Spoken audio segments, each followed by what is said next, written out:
Which comes first in terms of your work? The fact is, the answer we give, and which is the truth, is that we work in the same room at the same time. And some writer once, writing about our work procedures, said then they go into a room and what comes out is a puree of my words and John's music, and that's about right. We build the song together, lyrically and musically. Writing, composing is really a self-gratifying exercise, or at least it is for me. And the fun we had, and it is fun, no matter what anybody tells you, of sitting around with our collaborators. Hal was the captain of the collaboration, and Joe Mastroff and Fred and I playing What If? What if a rock comes through the window? What if she has an abortion?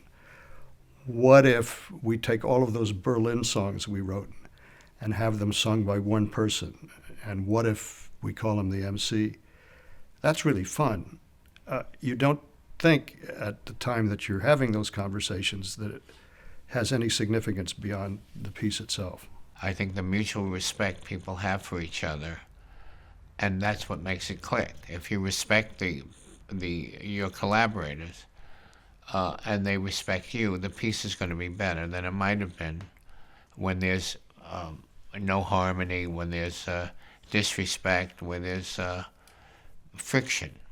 Oh, there's a lot of things I love about Fred's work. I love its humor. I love its compassion.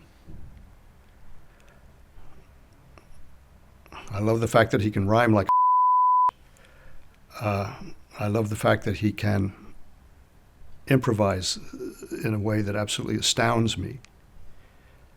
I think he sort of covers all the bases that a lyricist should ever have to cover in a way that nobody else can quite touch.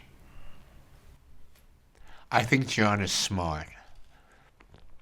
I think there's no pretension in the guy. And I just think he's incredibly bright.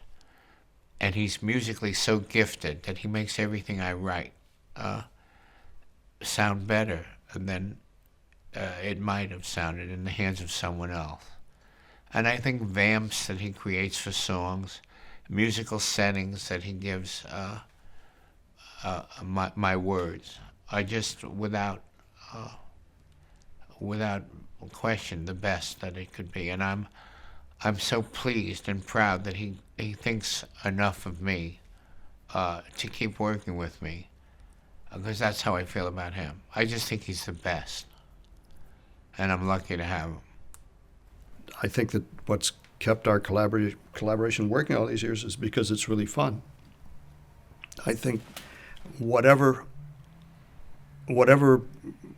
project we're working on, even when we're writing badly, which is a lot of the time, and we have to throw it away the next day, the process of working together is always fun. It sounds very shallow, but it's true. I don't think you can sit down and say this is going to be a hit or this is going to be a showstopper. I think you just do your work, and the chips fall where they fall. I think there's some very good songs in shows of ours that have no life whatever, and some not so hot songs which are more or less more popular. I don't think there's any way of knowing. I think you just do what you do. When you think of what we do, all of us who work in the theater, it's a child game. We're all playing dress up. We're all playing let's tell a story. We invent people just like children have their imaginary friends. We invent characters that we come to believe in more than we believe in real people. And there's a sort of an eternal childhood that we labor in. It's like we never got out of third grade. I think that when you're in rehearsal and they hear the orchestra for the first time, and the whole cast that's always on your side, goes to hear something that's been orchestrated, and the look on their faces and the thrill of it all. I think that's maybe my favorite moment. The biggest thrill I get is at the first orchestra rehearsal when the cast comes in. And most everything that happens after a show opens is sort of out of my ability to deal with.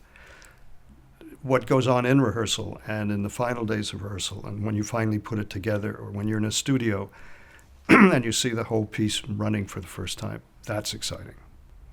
I think all of us are carpenters. We're all craftsmen. And when I listen to something that where I think the craft is really there, I admire it.